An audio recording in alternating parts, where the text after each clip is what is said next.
안녕하세요. 제가 지난주에는 코에 상처가 나가지고 방송을 못했습니다. 아직까지 완전히 아물지는 않았는데, 자, 그건 그렇고 오늘은 제가 의료 시스템에 대해서 말씀을 드리려고 했는데요.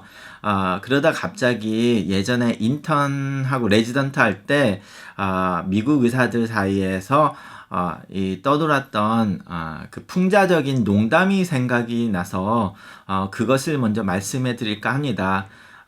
이 농담이 각과의 특성을 조금 잘 표현을 한 거라서 풍자적이긴 하지만 포인트가 있기에 좀 그것을 이해를 하면 의사들을 좀 더 이해하고 그 잘못된 오해 같은 것을 조금 더 만회해 볼 수 있는 기회가 되지 않을까 해서 말씀을 드립니다. 제가 뭐 코미디언은 아니라서 말을 잘 해드릴 수 있을지는 모르겠는데요. 자, 그 스토리가 4명의 의사가 그 오리 사냥을 갔습니다. 날아다니는 미국 덕 헌팅이라고 하죠. 그 오리 사냥을 갔는데 이제 가서 제일 처음에 이제 딱 숲속에 가가지고 이렇게 겨냥을 하고 있는데 첫 번째 이제 내과 의사가 이제 쏘겠다고 탁 하고 있으니까 이제 숲속에서 트르륵 하면서 이제 새가 싹 날아가기 시작해요. 날아가니까 내과 의사가 딱 겨냥을 하면서 저게 그 오리일 수도 있고 꿩일 수도 있고 그림 보니까 꿩일 수도 있는데 사진을 한번 찍어봐가지고 정확하게 좀 잘 분석을 해봐야지 괜히 잘못해가지고 다른 새를 죽이면 안 되는데 이렇게 고민을 하면서 하는 사이에 새는 휘리릭 날아가서 새를 놓쳤어요. 자, 그래서 또 이제 딱 가다 이제 숨어서 4명이서 이제 있다가 다음은 이제 방사선과 의사가 이제 쏠 차례가 돼서 딱 있는데 또 새가 스르륵 하다가 휙 날아가기 시작하잖아요. 날아가니까 이제 방사선과 총을 딱 보더니 저 그림자로 봐서는 저게 오리 같기도 하고 뭐 형체로 봐서는 오리 같기도 하고 그래도 이 오리가 진짜 길까 하면서 딱 하는 사이에 또 새는 날아가서 쏘지를 못했어요. 자, 그 다음에 이제 3번째 일반외과 의사 선생님이 이제 딱 기다리면서 자, 일반외과 선생님 이제 쏘세요 하면니까 어쩌 후루후룩 하더니 빵 소리가 나는 거예요. 새도 안 날라갔는데 빵 소리가 나가지고 딱 하더니 일반외과 선생님 막 가져가서 뭔가 딱 잡으더니 탁 병리학 선생님한테 던지면서 이게 오리인지 악인지 확인해 주세요. 이렇게 말하더라는 풍자적인 그 농담이 미국 의사들 사이에서 굉장히 많이 있었습니다. 자, 이게 이제 의사들은 그 속을 아니까 되게 이제 재밌게 웃는 농담인데요. 여기서 의사들의 약간 성향을 알아볼 수 있어요. 그래서 저도 예전에는 외과 선생님들하고 외과 부문 일을 하다 보면서 굉장히 내과 선생님들 보고 굉장히 frustration, 답답한 느낌을 많이 들었던 기억이 있었습니다. 그래서 뭐 일반외과 선생님들이 내과 보고 흔히 하는 말이 뭐 답답하게 이것저것 하지 말고 해주지도 못고 뭐 많은 것만 많다고 하지만 해주지는 거 없으면서 뭐 그렇게 한다 이렇게 농담조로 말씀하시고 내과는 외과 보고 아는 것도 없으면서 일자부식으로 칼만 들고 설친다 뭐 이런 식으로 농담을 하는 경우가 많이 있죠. 그 이유가 제가 이제 외과 쪽에서 일을 할 때 보면 외과는 수술을 하다가 갑자기 혈관이 하나 터졌거나 하면 바로 그 즉시 그거를 해결을 하지 않으면 환자가 죽을 수가 있죠.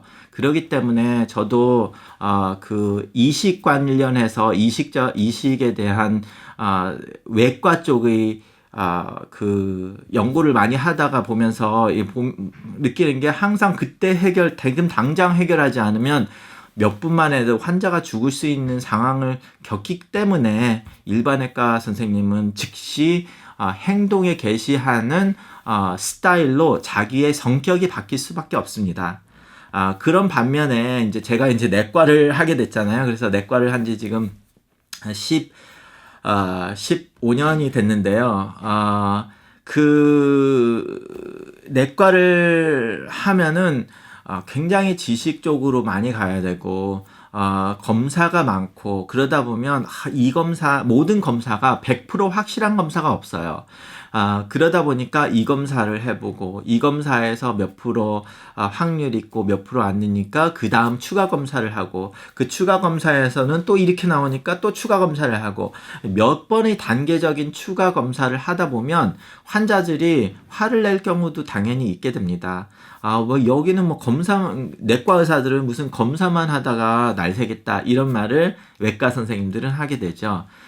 그것들이 다 이유가 내과 쪽에서는 여러 가지 문제를 다양하게 보면서 이 문제가 이것 때문에 왔을까, 그리고 아니면 저것 때문에 아닐까, 내가 이런 거를 했을 때 이 환자한테 폐를 끼치는 게 뭐가 있을까, 문제가 어떻게 생길까를 굉장히 고민을 많이 하는 과고, 그 고민이 끝난 다음에 결정이 나면 그 다음에 이걸 수술을 해서 잘라내야 되겠다. 그러면 수술을 하고 나서 후유증이나 이거를 하면서 문제가 생길 것들을 우리가 내과 의사들이 다 생각을 하고 환자랑 얘기를 하고 고민을 한 다음에 외과 선생님한테 보내기 때문에, 물론 그 전에 뭐 거기에 대해서 더 전문적인 견해를 물어보기는 하지만 내과 부분에서 다 알고 있는 거니까 보낼 때 그런 고민을 하고 결정이 된 거기 때문에 외과 선생님한테 가서 수술을 받게 되고 뭐 이런 식의 스타일의 의료 시스템이기 때문에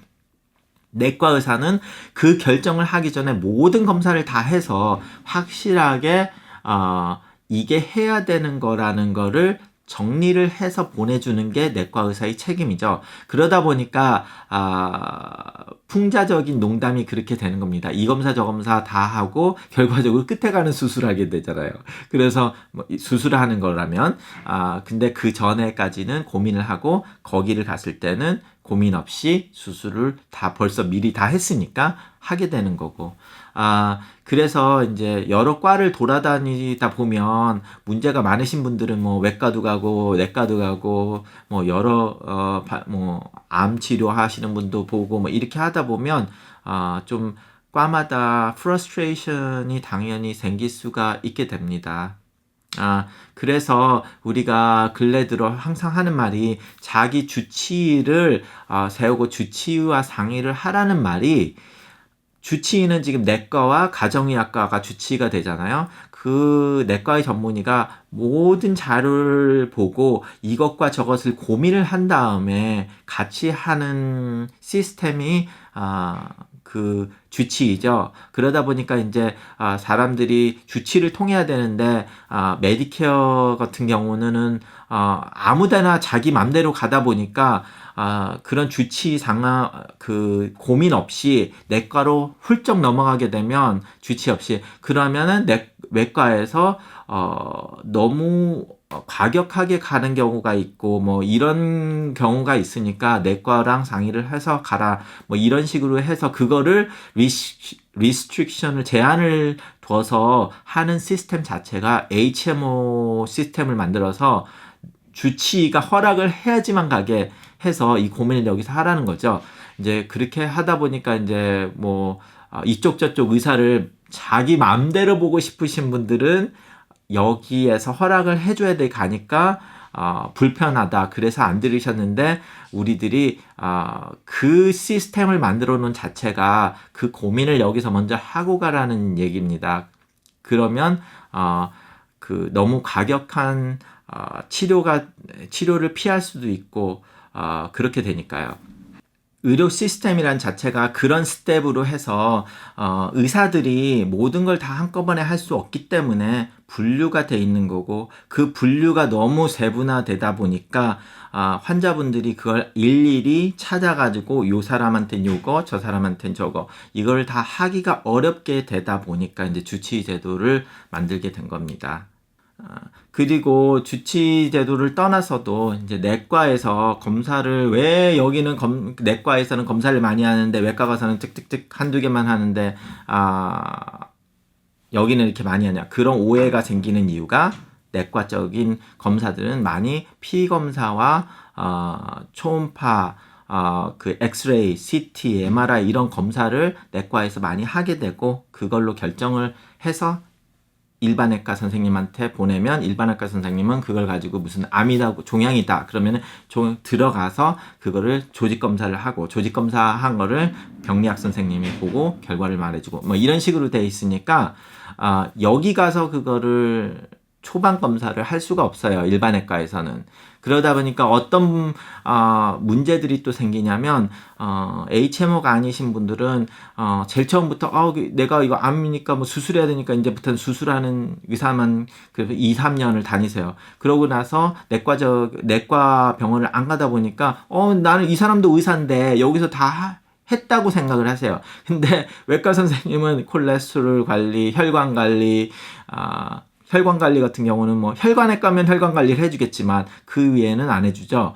그러다 보니까 자기 분야만 내과에서 우리가 이거를 해달라고 해서 하는 과기 때문에 그것만 해준 거지 전반적으로 해준 게 아니에요. 그래서 가끔 가다 보면 안타깝게 암이 있으신 분이거나 이런 큰 병이 있으신 분들은 뭐 암 치료하는 선생님 뭐 의사니까 거기 다녀서 2년 동안 3년 동안 거기 다녀서 그분이 다 해줬어요 이렇게 말씀을 하시는데 거기서 문제가 좀 되죠. 그러면 뭐 암센터에서 콜레스테롤 관리를 해주는 게 아니고 당뇨 관리를 해주는 게 아니고 그런데 이제 한국 분들이 다 원하니까 암 치료하시는 분들이 가끔가다 그거는 조금 해드릴게요 요렇게 해서 조금만 해드리다 보면 이제 정확한 치료가 되지 않아서 문제가 되는 경우들을 종종 보게 됩니다.